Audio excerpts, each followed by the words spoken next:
Hi everyone, it's Aaron here, back again with another video. So we're going to talk today about why do we get angry and pissed off when someone doesn't cooperate or things don't go our way, or when someone treats us unfairly or takes advantage of our generosity. Because our brain responds actually with a well-documented process, and it's called altruistic punishment.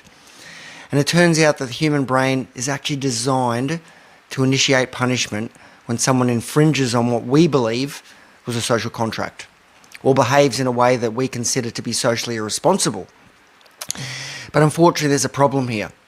See, the violators don't appreciate being punished, and they're often unaware that they've even violated our trust. And if we scold them or yell at them, they tend to feel resentful, and the cooperation just tends to crumble, and we run into the risk of an argument or retaliation.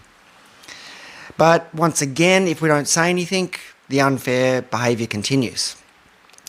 But we're constantly picking up unconscious signals from our interactions. For example, if your voice even shows the slightest amount of anger, scorn, or sarcasm, it'll be interpreted by another person as an act of hostility. And this results in dissatisfaction between people.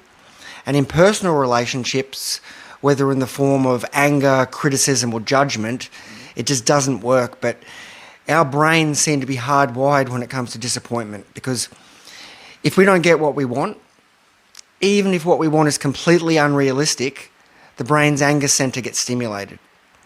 So if we're frustrated for what we want and the reward for hope seems to be postponed again and again, the anger center seems to get stimulated. And so let's say we're in a rush and someone's in front of us and they're driving slow.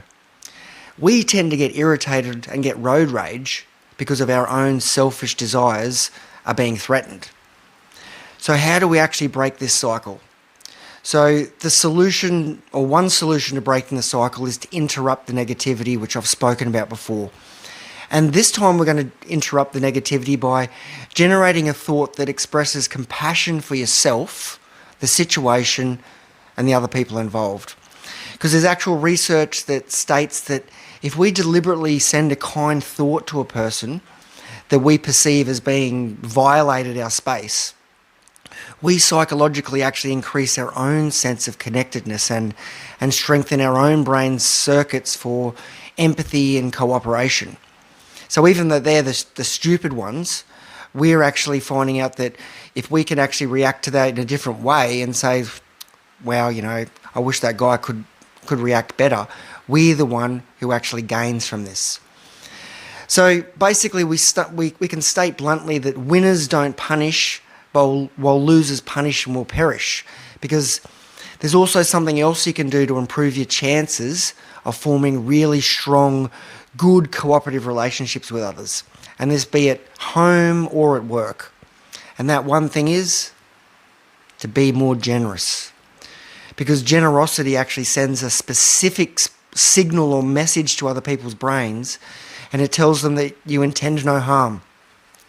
So if there is a disagreement, showing generosity will de-escalate the potential for an angry fight, and it tends to open the door back to, a cooperative conversation.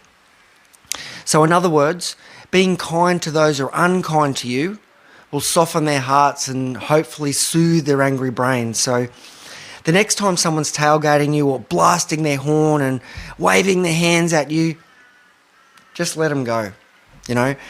Just by letting them speed by, you've shown this little bit of respect and that you're a little bit above them, even though they were the ones being silly. And perhaps one day that they'll return the favour to someone else. But the same thing applies to just conflicts at work. If you show your unkind boss a little extra compassion, your financial security will probably remain intact. Because kindness builds cooperation, and cooperation builds a better brain and makes us happier. And it definitely does take practice, but you'll be able to find that you'll be able to react to unfavourable circumstances with grace and ease. And really work on this, because it's not going to happen overnight. And once again, don't struggle with this. Sort it out and get yourself into a happier place. Talk again soon.